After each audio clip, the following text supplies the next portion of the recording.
It's time for one final attack. I'll allow a super soldier with a computer in his mind. That's fine, but that guy would have seen him in his peripheral vision. No, sir. Activating Super Combat Combo 2. In 3, 2, 1.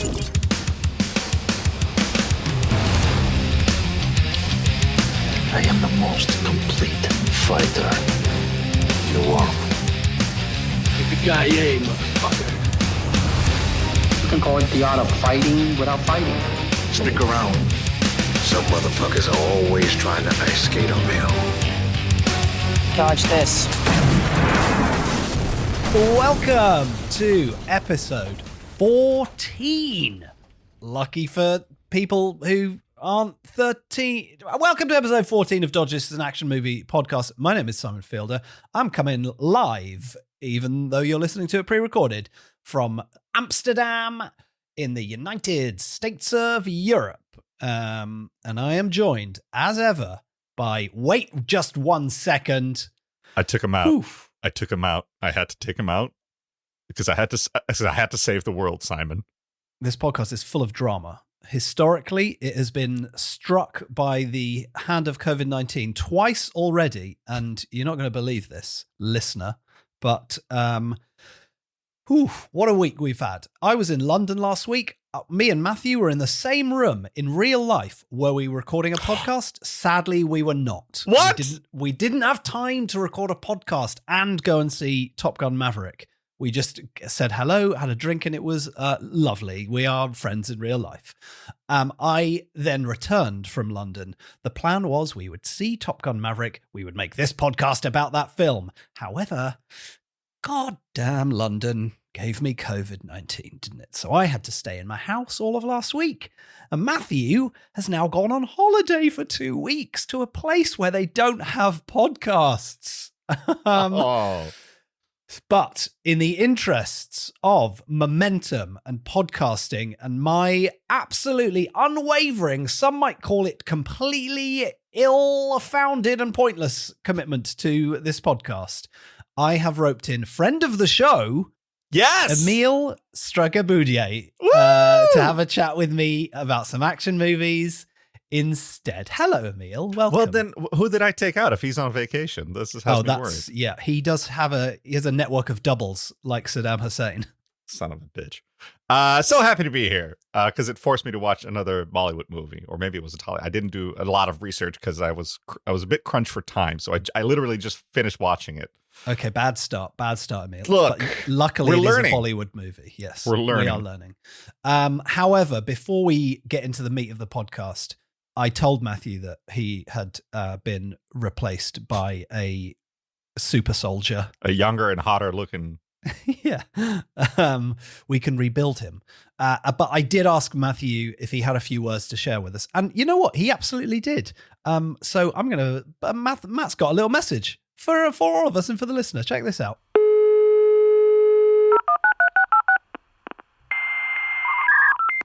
Oh, hi everyone, it's just me, Matthew. I'm not there with Simon, as you're aware, because I'm on an island in Scotland, which is not podcast ready, I would say. But it is sort of Wicker Man country, so if this is the last you hear from me, that's probably why. Hope you're enjoying the lovely podcast today. Not sure what section this is really, just me leaving a voice note wishing everyone well. I'm going to dash because some villagers in Animal Mess are playing music and it looks quite interesting actually, and there's some sort of structure being erected. So I'll just go and check that out. See you next time. Bye-bye. Matthew Heighton there, coming to us live from the Isle of Skye, north of Scotland, I want to say that's where that is, and that is based on guesswork and not an actual map. But Well done. I think Matthew and I will become fast friends once we get to know each other more, because our first instinct was both to kill him. Right. Yeah. everyone upon seeing Matthew arriving into their vicinity wants to kill him. So that's a nice welcome, isn't it? Now, Emil, since you're stepping into Matthew's giant britches and shoes, we're not just wheeling you in to talk about RRR and have it be the most listened to episode or YouTube video that I've ever put out. So no pressure on delivering on this one, on this not zeitgeisty. I'm here for the numbers. That's movie. Yeah, that's it. God, we've got a boss to the numbers. Wheel Emil in, get him in. So that's the closest I'll ever be to Dwayne "The Rock" Johnson, I think. Trending. He's trending on my YouTube channel. No, we need to revive Fast and Furious. Get him in. Give it time. We're going to start from the very beginning, and we're going to bloody work through it. Here, you've heard the podcast. Emil's one of our top listeners. They don't tell you who listens to it, but I know you're second to my mum.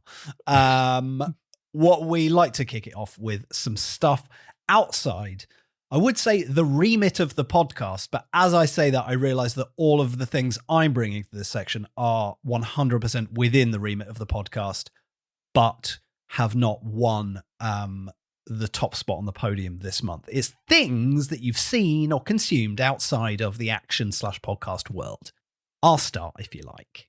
Go for it. You have the wheel. I'm just in charge of the music. Well, as I say, there was the enormous Top Gun Maverick kerfuffle because we've ridden the RRR hype train perfectly. I feel like now we have definitely missed the Top Gun Maverick hype train. I'm still super excited to see it when I'm allowed back in public, which I think is now. Whether or not we get to cover it on the podcast is TBC. However, we needed to talk about something. There was a bunch of things on my list. I've smashed through a few things with my fingers crossed, hoping one of these is going to be absolutely perfect for the podcast. The first one, it was a gamble, I'll admit. We watched the trailer a few episodes ago for Interceptor, the new straight to Netflix movie starring, well, you know her from the Fast and Furious franchise. Don't know the name of the character she plays. She's married to Chris Hemsworth. Oh, she's an Australian actress? I think she might be Spanish. Oh, boy. Yeah.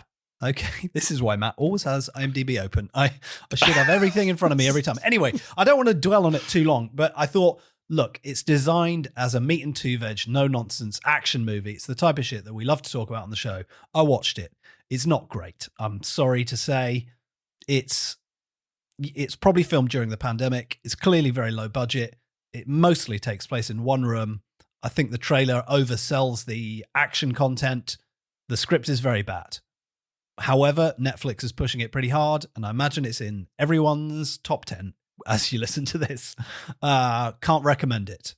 That's cold. Sorry, Netflix. It is surprising that if most of it takes place in one room, the trailer I think is all outside and people getting shot. It's been a while since I've seen the trailer. I had no intention of watching it after. I suspect the same massive piece of green cloth that they filmed the entirety of Red Notice in front of. A couple of outside shots. They don't look bad. It's just that you feel like they sell it as, Die Hard on an oil rig, but it's really like Die Hard in one room on an oil rig. See, one of my favorite movies, and I have to say one of because of how much I love RRR still currently,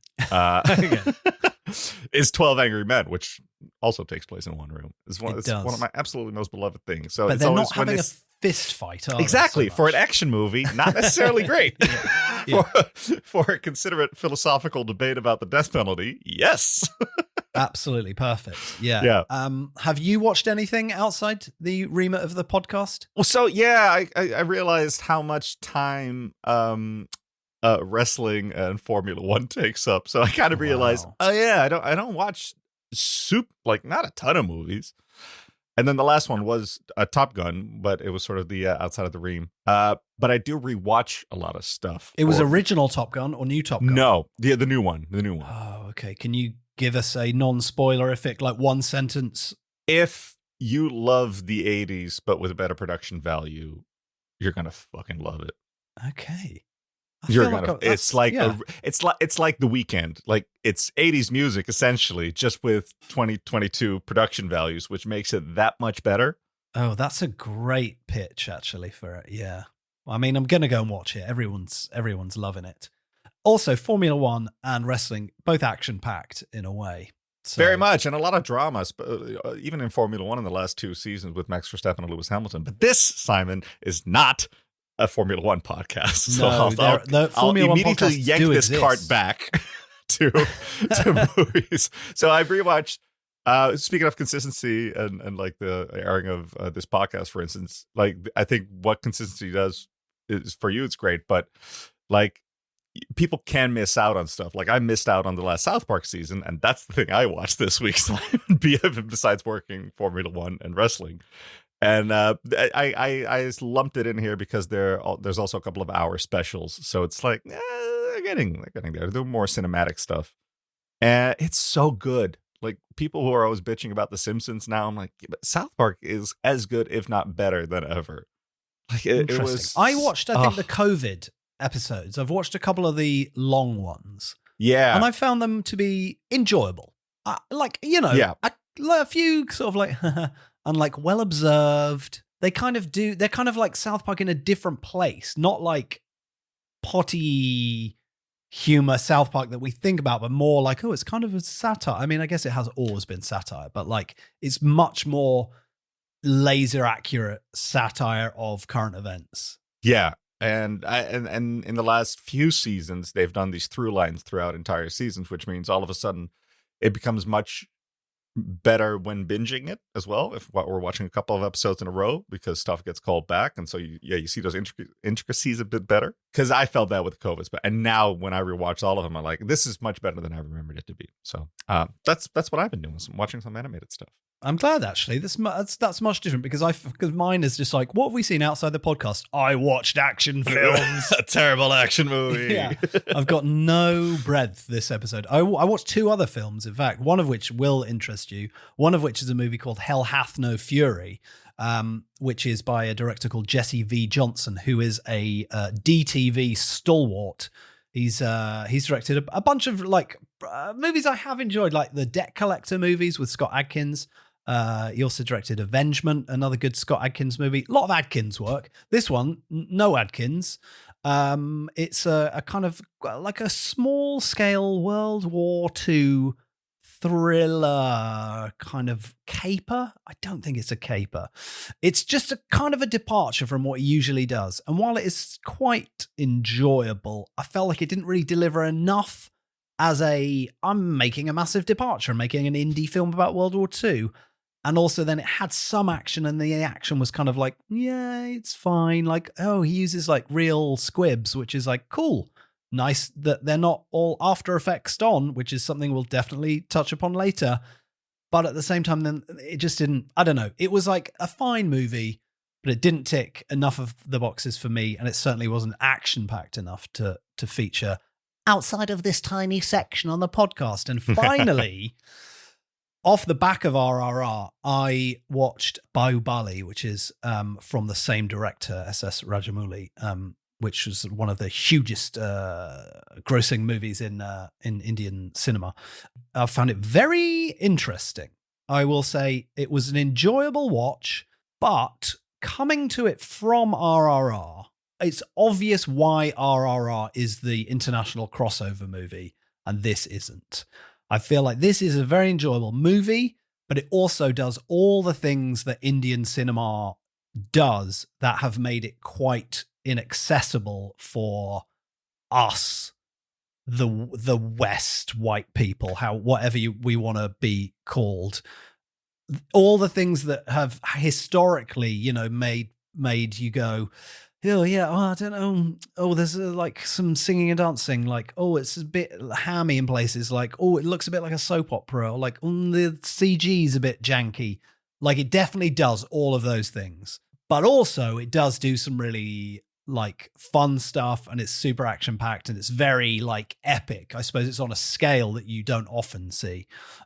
So yeah, I found it very interesting to kind of see, oh look, in 10 years time, when he's got more budget and like more at his disposal, that's gonna be incredible. And that's what RRR is, I think. But if I'd gone in without that context, I think it would have been quite tricky. I think the layman would not get past the first 20 minutes unless they were like a fan of Indian cinema. Wow. Okay. It's very Indian cinema. Is this just because of the style? Yeah, I think so. It's sort of fairy tale-y, and it has all those. I saw someone refer to some Indian cinema being very memey sometimes. When you see clips of like action movies or old Indian movies, memey seemed like a good term, like very OTT, or I guess memey is like easy to make fun of, which feels like reductive. That's not what it is. I'm not saying it's like not something else. It is what it is, and that's what it is. But to our tastes, that can sometimes be quite difficult to kind of get on board with. And I think like the more Indian cinema we watch, the more you kind of like, okay, this is what it is culturally. Yeah, you can start building sort of the cabinet in which you place Hollywood movies. Or, oh, this is what this movie is trying to be, which everybody loves to do, and why we're always, if there's a mashup of sorts, where I'll go, oh my God, it's new. We have to build a new cabinet within our. Well, that's it. Yeah, the only thing we have to compare it to is the things we've grown up watching our whole life. And if you'd grown up watching Indian movies, then these things aren't new or different to you. But coming to it from our goggles, it's like can be quite culturally challenging, is how I would put it. Yeah, but I think it's also the thing that makes me very excited for it, because it's almost unstoppable to have those assumptions and judgment. Like, I did watch Interceptor based on the trailer, where I went, I think I know what this is. And with Indian movies, I don't have that yet, which is very exciting. I found that watching our main feature, which we'll get to. So I'll save that little bit as a little tease. Thank you. Talk about. I like it. I like that you tee things up. And then suffice to say, Baahubali is obviously almost 3 hours long. That goes without saying. It's an SS Rajamouli movie. It's also part 1, but quite literally, it's half the story. So even though I enjoyed it probably less than I had hoped, I will have to watch part 2 to find out how it turns out. Right. Okay. And that's the end of my SS Rajamouli adventure for this episode. All right. It's that time. Let's get into some trailers, Emil. Yay! Trailers! I'm a trailer park boy. Welcome to the party, pal! Come on. Look at this shirt. He's got his massive bucket of popcorn. He's Yum, ready. yum, yum, yum. He's gonna gotten through that before we get to the movie. Quick sidestep. There's a Twitch channel that uses the little theme music they would play here in the Netherlands in front of the trailers. So as soon as they did it, it was very triggering. Like, I can smell the popcorn. I'm in a red seat. I'm ready to watch the trailers. Like, oh my God, this is work. So yes, trailers. Trailers are fun. All right, I'm gonna dig that out and play it in.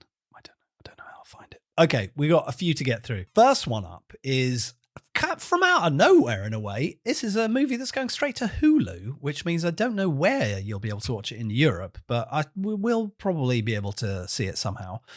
From the director of Fury, the Vietnamese actioner Lee Van Keet, I want to say, it's called The Princess. It's about a princess who doesn't want to marry a guy, so far, so not for their podcast, but then she kicks everyone's ass. Yeah. The first thing I wrote down after I saw it was, I hope it delivers on what it says on the tin, because that was awesome. It's very simple, and it's one of those, it really felt like, please don't overcomplicate this with anything else. Straightforward metaphor about a woman, fighting her way out of the patriarchy. Like, that's what metaphors are for. Like, if you can't explain it properly with the actual words, use a metaphor, and hopefully it's there to clarify, not to confuse. I hope it delivers. It's R-rated, which I feel like is a good thing for an action movie, even though it's squarely aimed at teenagers, I would say. Yeah. Based on the concept, the girl who is in it is from The Princess Diaries, which I think is Joey King, a Netflix movie, which I have not watched because it's definitely not. Oh, not The Princess Diaries, The Diary? So it's like a prequel thing? Oh, no, Diaries. Sorry, I didn't. Jesus Christ. I only know that Anne Hathaway is in those movies. I didn't.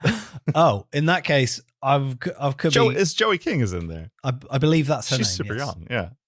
Is she in any princess-based diary? I'm not Matthew. I don't have Okay, I'm my gonna do it. IMDb open at the minute. Okay, you talk. I'm IMDb.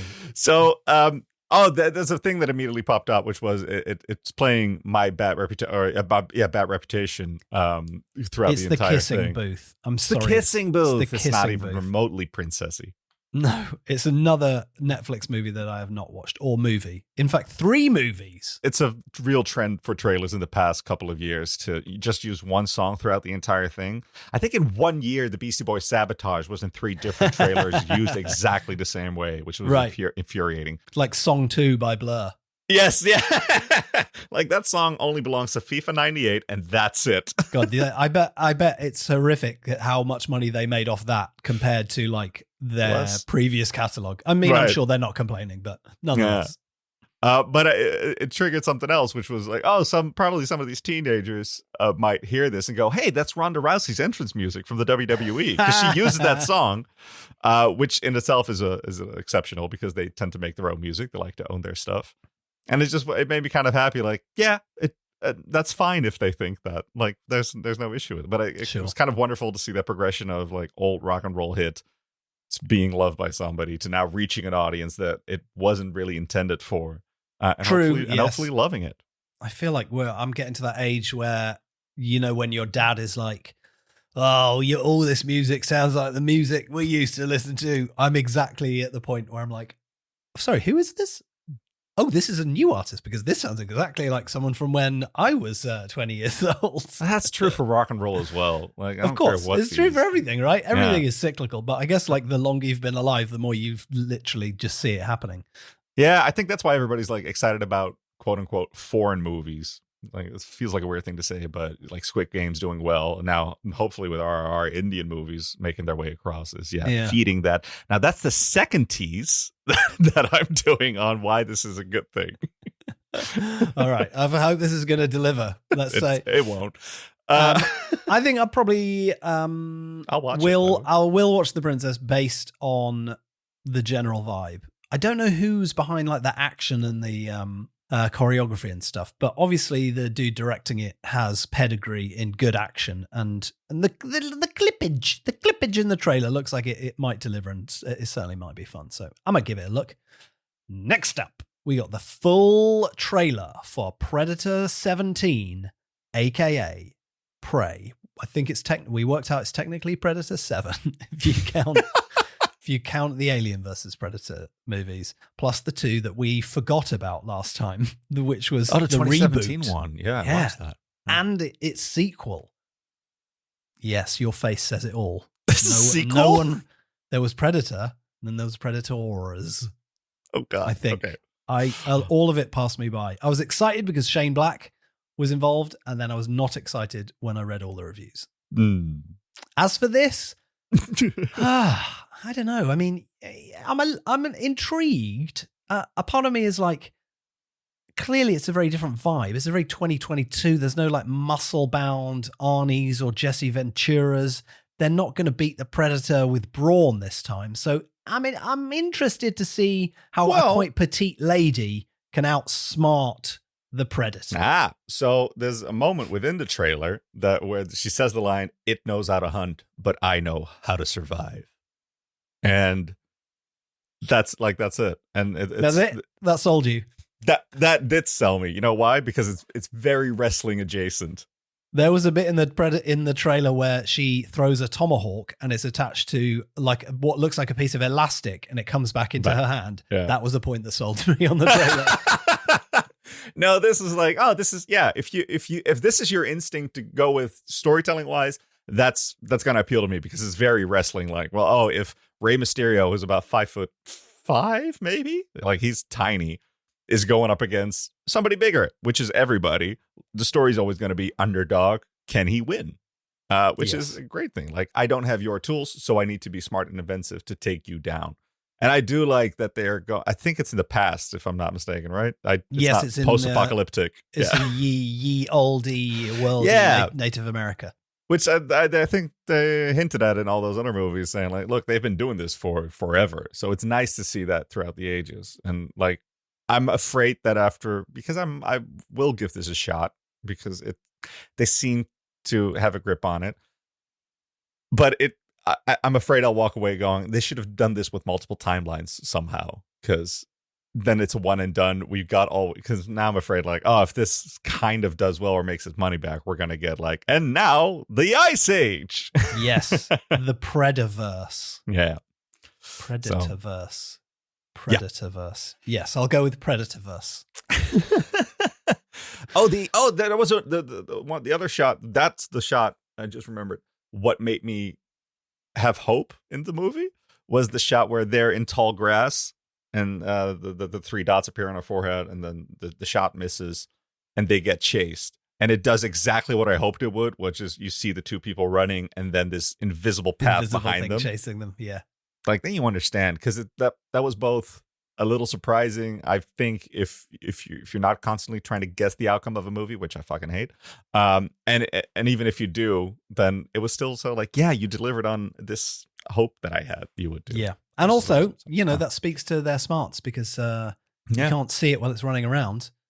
Get it into the tall grass, then you can see where it is. I love They're that going to outsmart the Predator. It's invincible, except Unless give it water. You make it set off its little self-destruct button, and then you ain't got time to bleed. Okay, we got two more trailers real fast. We got The Man from Toronto. This is a Netflix movie starring Kevin Hart, Woody Harrelson, in the vein of I guess it's a action comedy. Yeah, it's from the director of The Hitman's Bodyguard, which does not fill me with hope. Or Expendables 3. Haven't seen it. Yeah, I don't know. I feel like there's not going to be any surprises here. We know what this is. It's the exact sort of movie that everyone watches on Netflix when they're a bit tired and they don't really want to be challenged. So it's a Big Mac, is what you're saying. Yeah, basically. Or a Whopper. It's basically a movie that will be at number one on Netflix for 1 week. Right. Okay. And then everyone will be like, yeah, it was right. Yeah, it's fine. I'll be like, nah, I'm not going to watch it. And then I'll let my guard down. And then I'll accidentally watch it. Yeah, I really only had two thoughts watching this, which was, there's the one song throughout the entire thing again, which was DMX in this one. Sure. And that getting hit by a car with CGI is not quite there yet. Yeah, right. Not quite there. Yeah. There was some good action in The Hitman's Bodyguard. I think just the rest of it was meh. And Expendables. Yeah, the only shot that surprised me, was the jump off the balcony, which I thought like, oh, this is what technology does to a movie. Like the first time you could move a camera was huge, like this big moment. And so, and obviously this constantly happens with little new tech things they can figure out that allows them to make and do shots even without CGI that are surprising. Like it makes you think in a different way, which I'm excited about. Yeah, but TBC on this one. Movie. Yeah, yeah. One final one. The another trailer for it came out this week, and I'm quite excited for this one. It's Bullet Train, based on the Japanese novel of the same name, which I've been reading since approximately Christmas, I would say. I'm not a person who dives into books and devours them. I'm a person who forgets to read them for quite a long time and then reads 3 pages before he falls asleep every night. I hear you. That's why we're on this podcast, not on the book club podcast. Yes. That's why I'm doing a podcast about cinema. But this is from 87 North, the guys behind the John Wick franchise, Atomic Blonde. This makes more sense now. And the guy who directed or co-directed the original John Wick, and also you'll be aware of him because he directed Hobbs and Shaw. And Emil is the biggest fan of the Fast and Furious universe. Hobbs and Shaw is awesome. You could ask for. He also directed Deadpool 2, which I haven't watched, but I've heard is arguably better than the first one. Yeah. So we know he can do action. We know he can do that sort of slightly tongue-in-cheek vibe, hoping that this kind of marries the two. It certainly has a what would you compare it to? Almost like Kick-Ass. I would put it in that realm, or like Kingsman. Yeah, because they're very clear characters. Like with the Prey movie, it's the tribe. Like there is a main character because you got to focus on somebody, but they all look very similar, like in their outfits. And here, it's more like Saints Row, the video game, which is like, Yes. oh, look at all these fucking silly characters, which can really work and also can be very annoying. Yeah. But this seemed to be on the good side. It can go Guy Ritchie if you're not careful, you know. Here's Danny the jeweler. Oh no, here's Stelios the Greek. Like everyone comes in and has a little name on screen moment. And certainly this does have its range of characters. It's an interesting plot, and I hope the action is going to be good. And also, you don't see Brad Pitt kicking ass too much these days. And I think he's underused as a sort of action hero. Yeah, and a sort of it's seemingly unwilling in the trailer. I don't know if that's because he's sort of unwillingly good at his job, that type of thing. Like, I'm good at it, but I don't want to be a killer, but I have to, or I get dragged into it. One of the things in the trailer that was really made me go like, oh, this is going to be really good if is they're sitting in the train and fighting, but it's in the quiet part of the train. So this lady keeps shushing them. And I was like, I hope this old lady kicks ass. And her only, because she's shushing people who are trying to kill each other. And I would hope that she's not against the killing. She's solely against the noise type, because it feels like such a clear character choice. Like, no, she hates noise for whatever reason. You want it to be set in the John Wick world where basically 1 in 3 people is actually an assassin. Well, that's why I thought, yeah, exactly. That's why I thought, oh, this makes all much more sense now, this trailer, and what I was thinking about it. Yeah. Yeah. I think it could be a lot of fun. You hope so. It's got good, you hope so. It's got Bad Bunny in it. Behind. It's got who in it? Bad Bunny. You don't know Bad Bunny? Puerto Rican. Oh, I hope he is Puerto Rican. I thought he was Puerto Rican. Now I'm doubting everything in the world. Oh my God, Emil, you already said that all the Native Americans look the same. You are not doing great. Oh here. God, that's not. I think I clarified that. Okay, while Emil frantically backpedals, Puerto Rico. He is Puerto Rican. I was right. I don't know who he is. Bad Bunny. So he's a massive music artist. Oh, okay. The reason I know him is because he had a match at WrestleMania 2 years ago. It all comes down to the same thing, doesn't it? He did amazingly well in that, so I have high hopes for him in this movie. That's why I wanted to bring it up. Fair enough. I feel like you've come on here and you're trying to hijack this podcast to make it a wrestling podcast when you know I can't read. All right, stop pushing. So WrestleMania 38, night 1. Let's talk about it. It's time for our feature presentation. Let's do it. And now, our feature presentation. Dodge this. Yes, this episode, after my foraging around in the weeds to try and find something suitable for the podcast. And by weeds, I don't mean like the bad stuff. I just mean I'm rooting around for the good undiscovered gems. Found one, as you know, since RRR, in the most respectful way possible. I have been trying to open my eyes to the world of Indian cinema, which I know is a massive world and basically encapsulates all movies in all genres. It's like saying European cinema. It's not really a thing. It's all very different. Yeah. But I've just narrowed it down, because this is a podcast about action movies. So I've been specifically trying to find some great Indian action movies that both scratch the itch of we love action movies and also open my eyes to the world of an entire subcontinent that is producing a shit ton of movies every year that we barely get to see. This time, we watched Baahubali, as you know, to fill in the history a little bit there, but I wanted something new. I wanted something that I hadn't seen or heard much about. Somehow, this one came across my radar. It's called Attack Part 1. In fact, it came across the radar because we watched the trailer for it a while back on this very podcast show. Through Lines. You'll have to see and it. Finally, I gave it a watch. Yeah, it's streaming on ZTV, the indie. You've all got the internet. You're listening to this. You can stream it. You can watch it. You can do whatever you want. It's being sold as like the first Indian super soldier. Yeah. It seems like there's a lot of genres that are done a lot, and sci-fi is one that maybe doesn't get too much of a look in that part of the world. So this is something of not a rarity, but like a step in a new direction for Indian cinema. I don't know how they're marketing it. It blends sci-fi, it blends action, and it blends a known quantity star who is called John Abraham. What a name.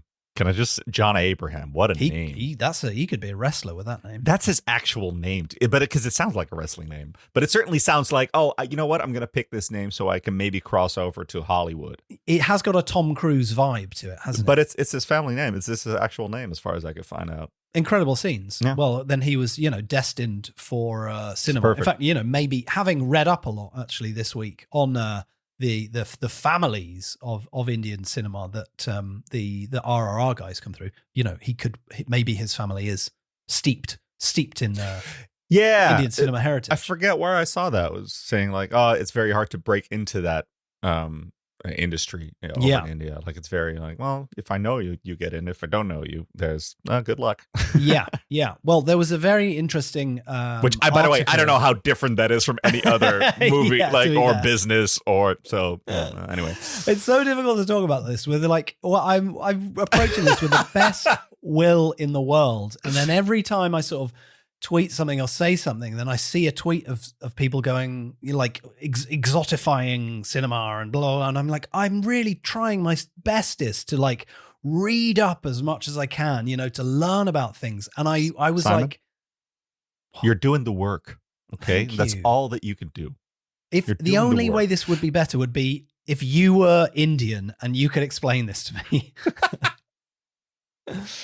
But you're Dutch, and that is pretty much the opposite, as far as I can tell. Yeah, but I think we're approaching it carefully, and that's a good thing. Yeah, but maybe we should apologize less because at least we are. No, you're right. You're right. I don't want to be apologetic. I want to be respectful, and I just realized that, especially in the wake of RRR, the amount of people that are fanatical about stuff and so excited to see it cross over to the Western. I want to look at it I sort of look at it, I guess, in the same way that I looked at Hong Kong cinema in the 80s and 90s when I was first discovering that. And maybe, I was younger and it was exotic and different, but isn't everything is exotic and different until you experience it or know about it, right? So I don't think that's a bad thing. I've never been to India. We don't get exposed to lots of Indian media. So this is exciting in a cultural discovery way, in as much as there are traits and tropes that are every day in India that are not in our part of the world. And so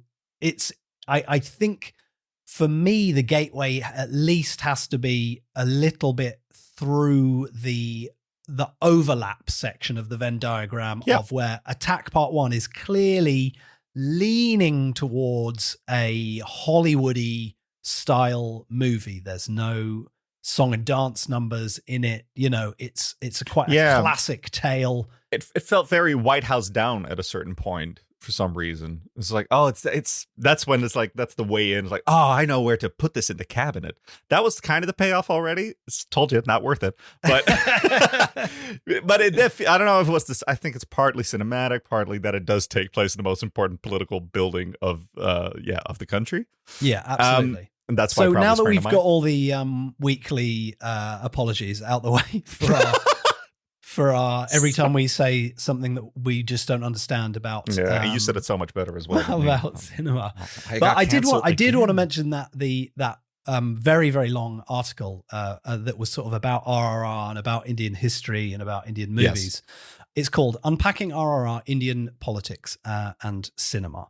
And it is the author doesn't put their name at the top, do they? This is the worst research. Every time I think I've got everything I need open, I can't find the game. I'm going to link to it in the show notes. Anyway, you can read it. It's very, very interesting and eye-opening. And then I saw a couple of counterpoints on Twitter. So I don't know where I sit on it, but I definitely think in terms of history and contextualizing stuff, I find it very interesting. Yeah. I'm assuming the discussion about Indian cinema is probably going to be much more subtle than Indian movies. Quite possibly. Yes. So let's get back to Attack Part 1. It's a sci-fi action thriller about a soldier who is paralyzed in the line of duty and volunteers to take part in India's first super soldier program, where they basically wire a computer inside his brain and then he gets to walk again and be very strong. But also, it's like an actual computer that like talks to him. I thought it was going to just be like RoboCop, but it's sort of got elements of that movie Upgrade. Don't know if you saw that, where a guy, you know, like talks to the computer and the computer talks back, and he's a dead hard, basically. Plus Universal Soldier, I suppose you should mention. They're all the classics. So the thing it reminded me of on top of that was Iron Man and his relationship with Jarvis. Yes. Like that inner computer. Also a little bit Venom because it's a contentious relationship. Like they have to become friends. And that's also true for Tony Stark as well. And the same, the other thing was Portal, the video game. The second one, you have your buddy voiced by Stephen Merchant, this robot. And it's also like a very similar relationship. So that was awesome. And I love that happened. But like I think I said with RRR, it's all genres except sci-fi. And then it instantly got fixed with this movie. Right. And also like the way the super soldier thing, they take their time with that as well. Yes. Like it's not just Captain America. Here's a shot. You're strong now. It's like, no. We're actually replacing your entire nervous system with nanobots. And this computer is interpreting the signals in your brain to get that going, but it's deep learning. Like this is the first version, so yeah, and they do that very well. It kind of went back and forth from like, oh, there's a lot of detail. I like the amount of thought that's gone into that, and then little bits where they're like, we have one scientist working on it, and it's just like a girl who looks like a YouTuber, just sort of like every single gamer girlfriend, colored wires, stereotype, yeah. I'm like, yeah, okay. I mean, I get it. Yeah, you need like to put a face to it, and stuff. So that is this movie in a nutshell. Yeah, it goes from being like very serious, very well observed, to very like, intricate. The complete other end. Like, it's quite light. He's meeting a lady on an airplane, and it's kind of like a little meet cute, and then a solid 5-minute montage of their entire relationship, which I find very interesting. This happens. Pixar, I think this happens in Sunak also. Instead of just kind of going, this is his wife. He loves her loads, and they illustrate that with like, I don't know, happy anniversary. Yeah. We're in love. Yeah. There's like, here's us first meeting. Here's us going on a vacation. We're having a lovely here's our entire relationship. Yes, like boiled down into a lovely montage. And then, he's gonna propose. No spoilers. I think the trailer gives away that maybe the love interest doesn't do so well, and that motivates him. Well, yeah, and he gets paralyzed, as you said. And that's one of those, usually, when I say usually, for me, that's Hollywood movies. When somebody gets paralyzed, like, that's like, you're paralyzed, done. But here we see his mom taking care of him, and like all of the things that come along with taking care of somebody who's unable to do that for himself. It's so bleak, but very real. Like I don't think this is a spoiler for the movie as much as like, it's a good indicator of how far the movie sometimes goes. He pisses his pants like as he's sitting in the wheelchair just because he's unable to control that. He doesn't have like and that happens. I've wiped my grandfather's ass before, like because he was unable to do so. It's rare that it's you very see real all of a sudden. The action star pissing their pants in the movie. It has to be said. Those bits it does kind of run the gamut of like wacky sci-fi to like, oh, that's quite serious and sort of quite well observed, and then when it's gets to that point, then it piles it on a bit more with like some people have broken into his house for no readily apparent reason and like attacked his mum and stolen her wedding ring. We don't know why this happened.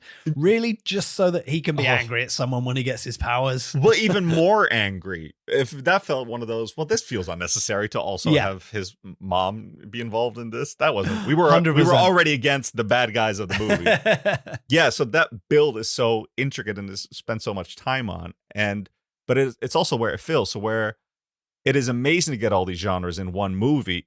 It's also a weakness in a very lovely Indian bad versus good, two sides of the same coin story, which seems to be happening a lot so far. All these genres really work well, like showing a 5-minute montage of their entire relationship is so effective.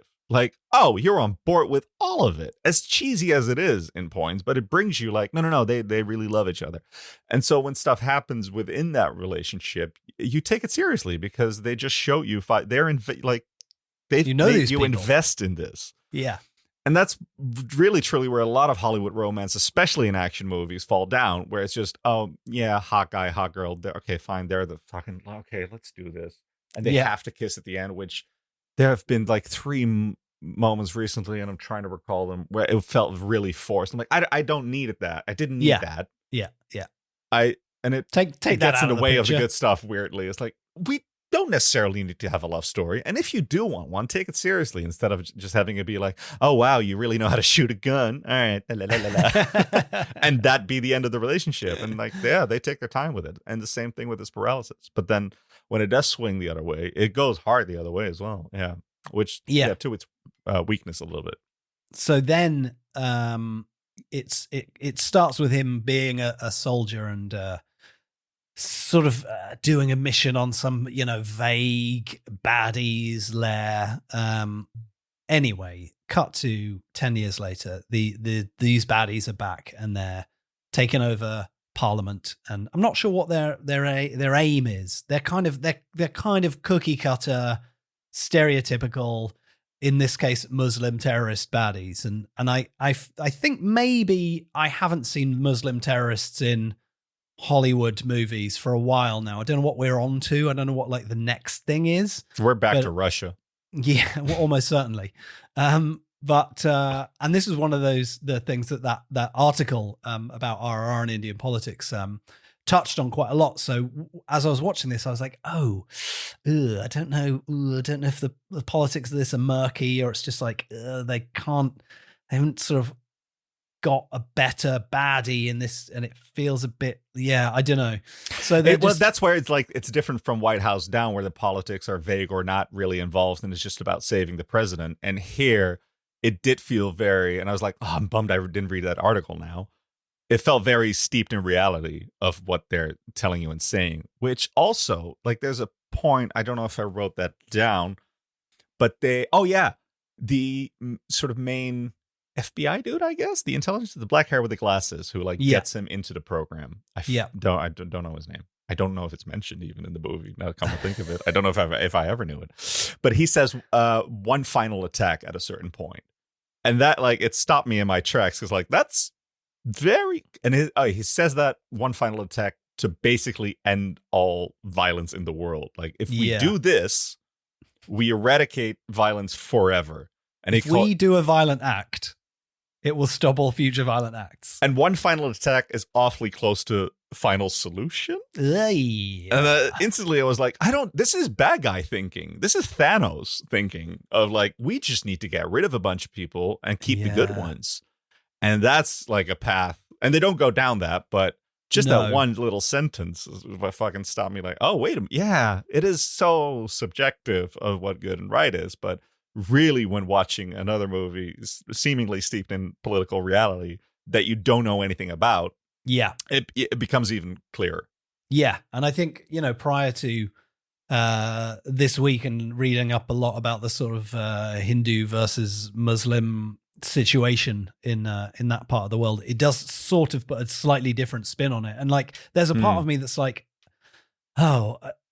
I guess you could just kind of not think about that and watch this, but it's quite difficult not to, I guess, once you know that, to be like, well, I'll just enjoy it as a fun old action movie with a good old soldier. And I've heard the debate before that, action movies are, but by their very nature, slightly right wing. Like they're a one-man army who's often like a cop, a soldier, good guy with a gun, flying the flag.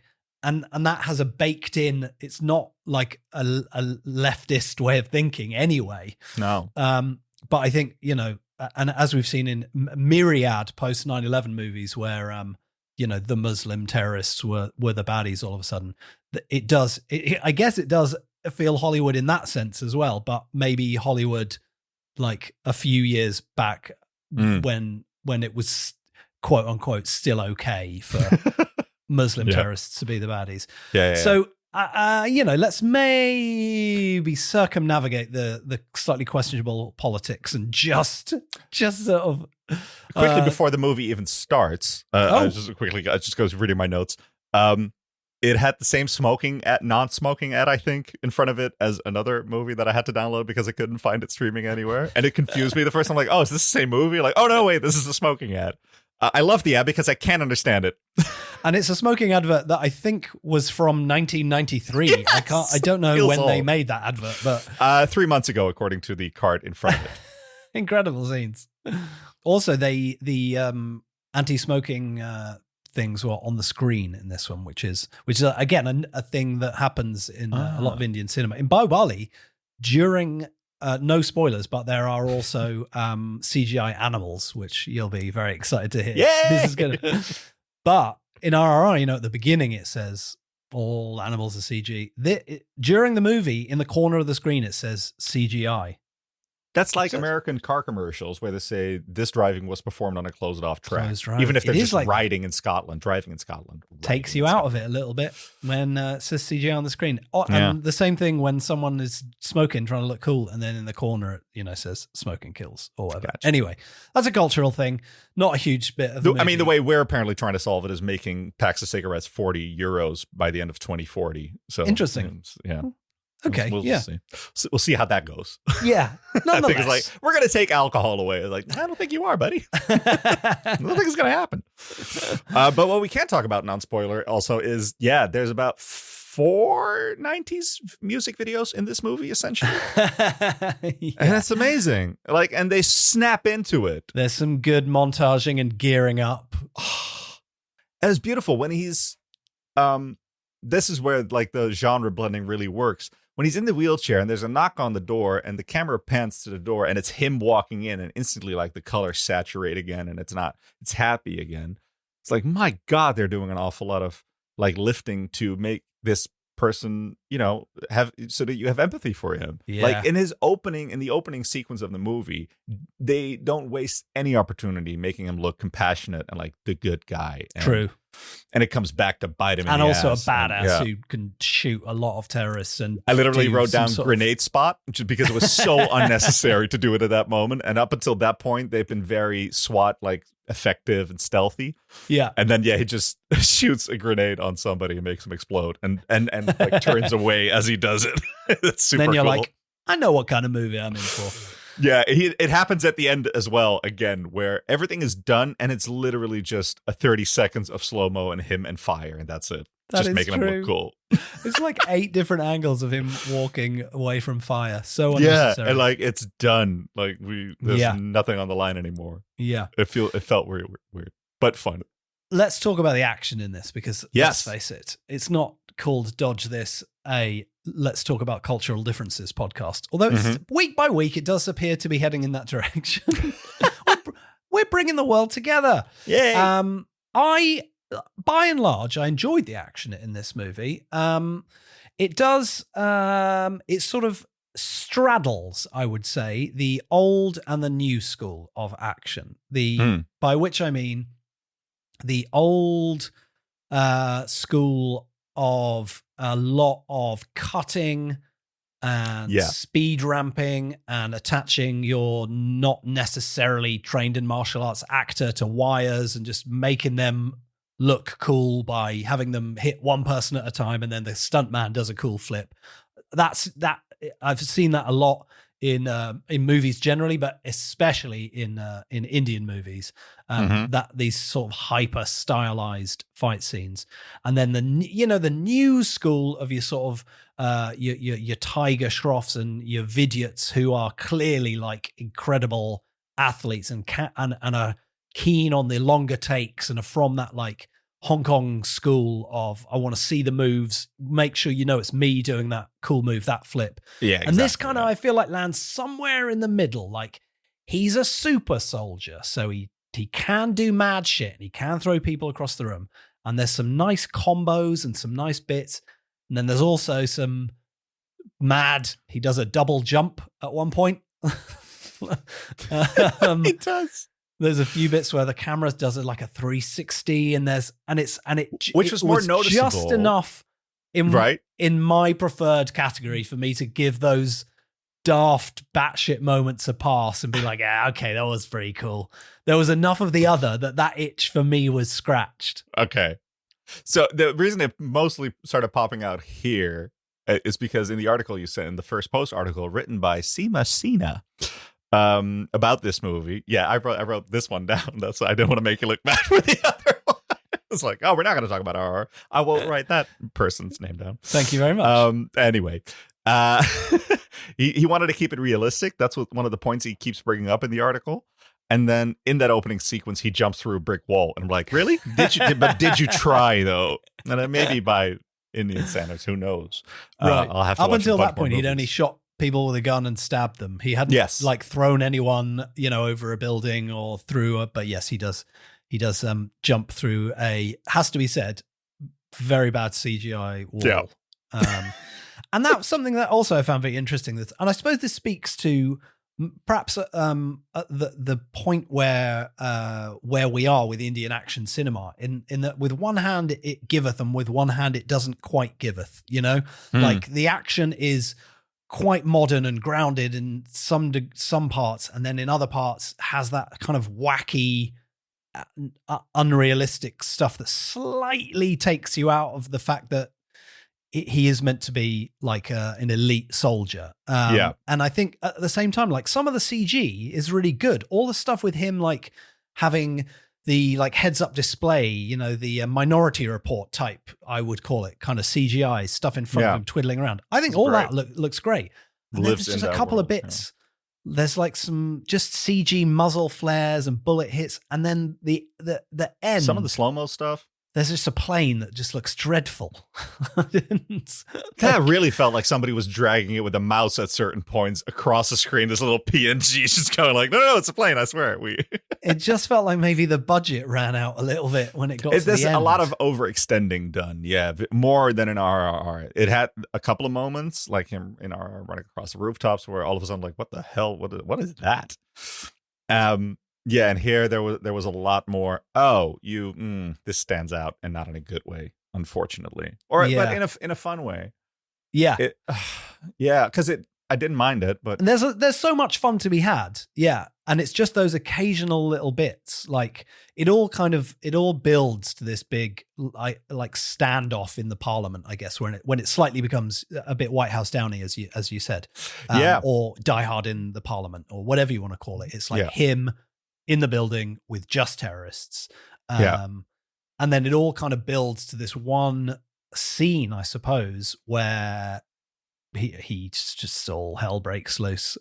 And I think like it's what I find interesting is that it doesn't quite give me enough in the build-up. There's not quite enough of him sneaking around, taking out the terrorists. Instead, they just put him in the middle of a room and with 100 terrorists. And they're like, okay, we've got this. We've built this set. The whole action scene is taking place on this one set that we've built. Men are going to run at him. He's going to shoot all the guys.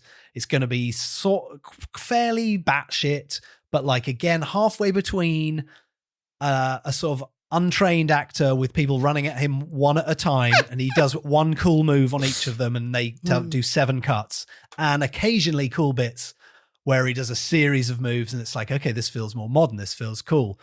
And it's like, I would have taken a minute off that action scene to have a few more bits around the building of him. Like in my head, I had one shot, with the Ira, Scott Adkins movie that I don't know if you've seen, which was what you said, one shot, right? One shot, yeah. Yeah, I saw that one. You did see it, yeah. Yeah. Which was a great example of, we don't really have a lot of budget, but we've got a guy who is very adept and can film shit in one take. Like there's the Metal Gear Solid bit in one shot where he creeps around and knifes up a load of people, and it ends in a really impressive fight that is all done in one shot. And in this, there were just a few bits where I wanted less cutting and less camera trickery, and like, let me just see this dude being a hard. Yes. Ever since I think you pointed it out that the dancing in RRR they're all in full view. So you see the entirety of the choreography that they've created. And then it referenced West Side Story, which I haven't seen, but apparently it does not do that. And I thought about that with a lot during all the action takes, where I was like, I'm not necessarily seeing what's happening when you're trying to tell this visual story, and fighting is a visual story. That's what fighting is in movies, anyway. Outside of that, go fuck yourself. Unless it's wrestling.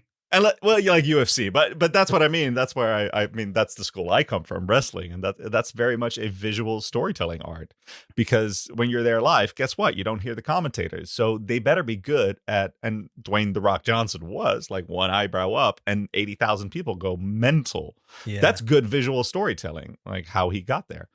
Yeah. Yes, and so with a lot of the fight, it's just stuff happens and then it's done, which feels like a thrown away opportunity, especially with his inner Alexa, as they referred it to, Ira, which I forget what that stands for at the moment, but it's short for something.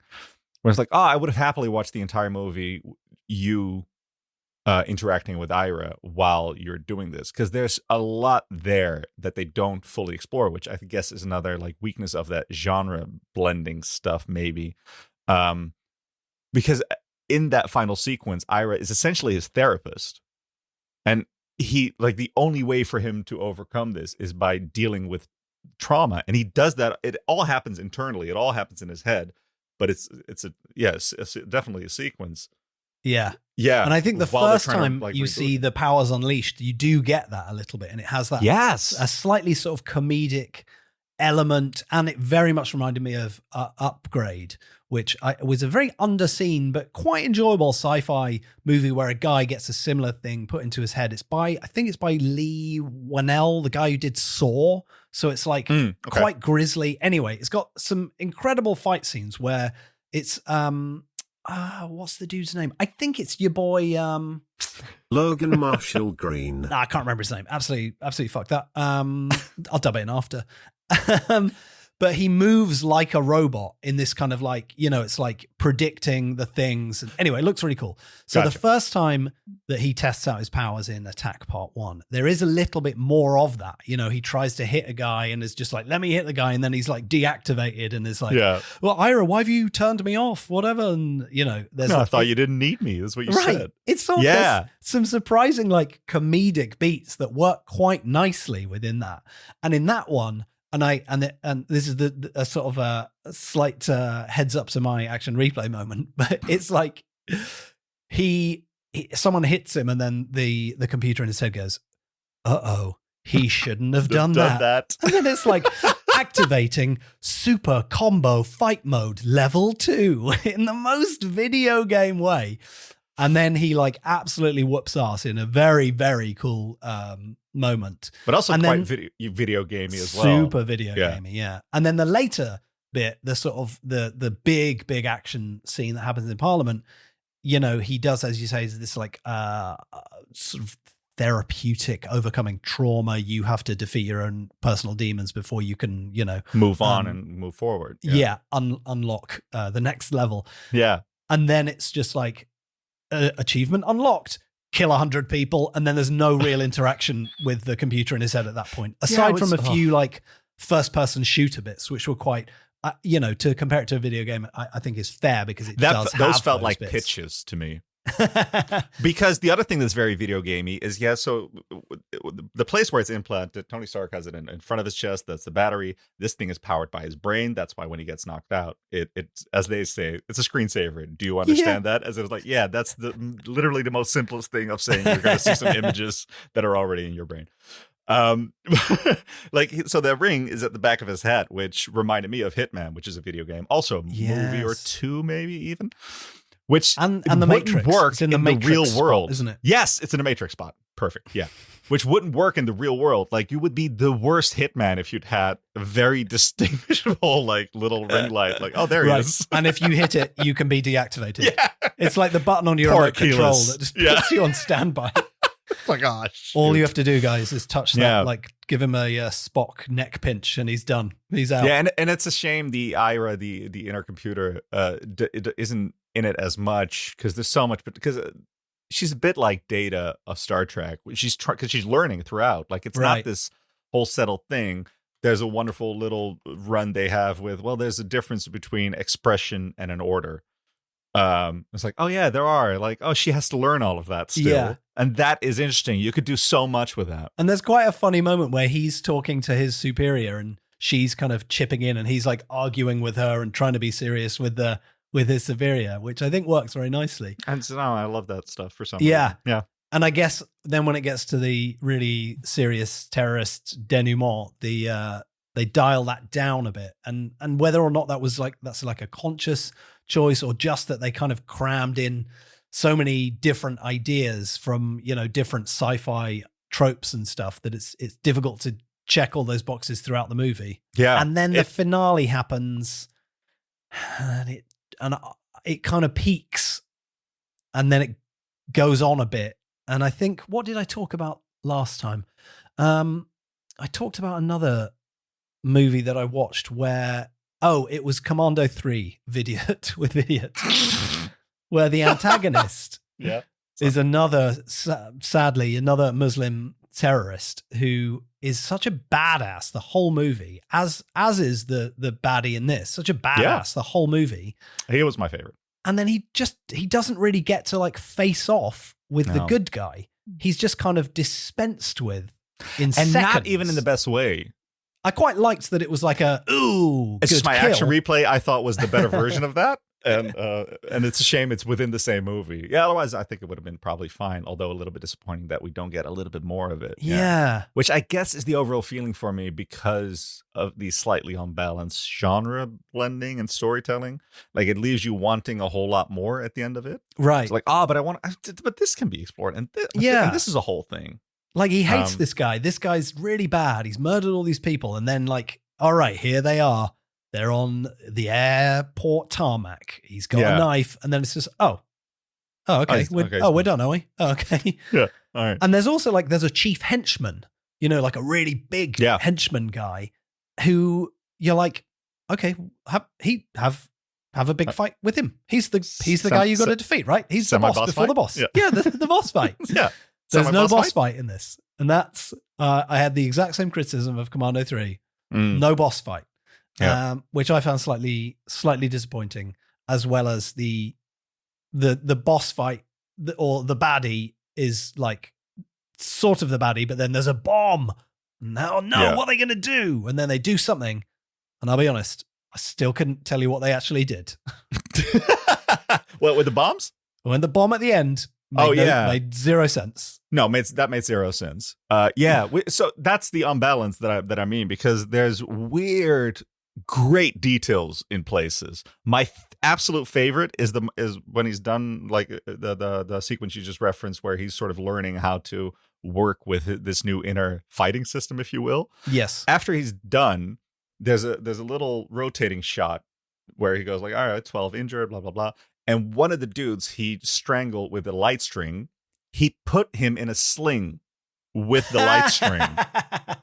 And it's so intentional. It's like, I didn't that's even not see that. Like he's clearly slinged up. Like even in that moment, they're like, no, he's going to take care of him. He's not going to kill anybody. He's going to beat them up. Yeah. And then he's going to take care of him. It's fine. Yeah. But then there's like ridiculous shit, like a shot of him just hanging outside of the helicopter going to the building. It was like, what? No, you sit inside the helicopter. That's what every single action movie's ever done, which is like, you sit inside the helicopter. Boy, you should know protocol. Jesus. Yeah. Yeah. And the other thing I noticed now with this movie and RRR is like, the thing they pick is very much the tropes of all these genres. And like, well, this works well in a rom-com if we have a little montage. So let's use that to progress our love story. But they literally ripped the swordfish explosion at one point. Yes, I wasn't mad at it. Yeah, not at all. I liked it. Yeah, why not? There's no trademark on that. Nobody says you can't do it. That was an all right bit of CGI as well. That was what. It's fine. Not great.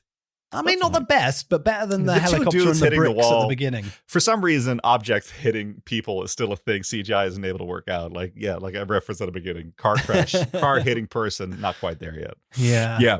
Oh, and there's a bit. So there's those amazing details. I'm so glad I just saw that note. But there's a bit where he's standing against the wall, and there's a door, and the main bad guy, walks through that. and then the shot pans, like goes from him behind the wall to the door, and then moves further back, revealing that our hero is on the other side. Oh, yeah. There is nice. nowhere for him to hide. He just walked right in front of the bad guy. There's no way they could. What the hell? Very much like in one shot where when he is creeping around, it's like, well, they see him. They have to. This is the video game part where you have that little cone saying, this is how far the bad guy can see. Yeah. Huh? What was that noise? Was that? I just saw somebody 10 I think meters I saw away. Nah, it's nothing. He's 11 meters away. Never mind. Nothing. I didn't see anything. Yeah. So weird unbalance with that wasn't needed. He could have just walked away the other direction. Like, that's fine to have him move, but why make him walk right in front of him? It's weird, isn't it? On the suspension of disbelief-ometer, it like goes up to a point where you're like, yeah, I'll allow. And then for some reason, there's just these little things where you go, nope, won't allow that. I'm afraid. Yeah, I'll allow a super soldier with a computer in his mind. That's fine. Yeah. But that guy would have seen him in his peripheral vision. No, sir. Nope. I think it's really because I understand peripheral vision. I don't understand nanobots. Fair. That's absolutely fair. It's Penn Jillette. It's one of my favorite things. Penn Jillette says when you're reading the newspaper and there's an article about something that you know a lot about, that article guaranteed is going to be full of mistakes. Right. And then you're like, oh, I can't believe they got that bit wrong. And it's like, you just don't know about all the other stuff. They get people get things wrong all of the time. Exactly. Because, you know, yeah.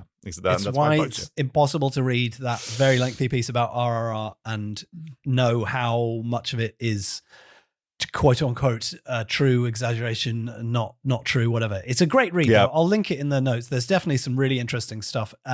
Sorry to circle it back around to RRR, Go but for it. I have to say it a certain number of times for the search algorithm. I'm never mad to bring back RRR at all. Not true at all. I think for my final thoughts are I enjoyed this movie. I thought it was a cute little surprise. Wasn't expecting too much going in, but it delivered enough nice things I hadn't seen before, fun ideas, twists on old classics. That I think it's definitely worth a look. Yes, I would agree with that. I think maybe in our little conversation we bitched about it a bit more than it is real, I guess. Or like there's a lot of positive stuff, but spoiler country, so we don't do that. 100%. And ultimately, it is the featured presentation, and I did watch 3 other potential movies, and it made it on. So as I've said before, and apart from in very rare circumstances, I try to pick movies that I like to be the feature presentation. Otherwise, it's just us slagging off Fistful of Vengeance for 45 minutes.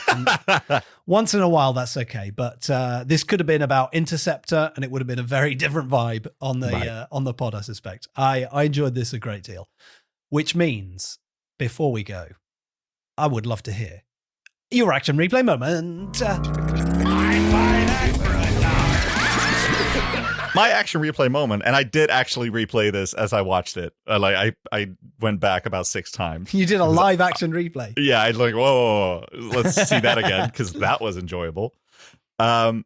Yeah, I almost hesitate to actually now bring that up because it is such a good moment. You don't have to spoilery it, but you can kind of talk around it. So just mainly so that I know. one of the bad guys is torturing the scientist lady, and he walks in and takes care of business against orders from the military. Yes, and the way he takes care of the bad guy, one, cinematically, it's the main bad guy walking through the room, putting together what has happened in the room. That's what triggering us seeing these replays, essentially. So it's a replay in the movie. Yeah.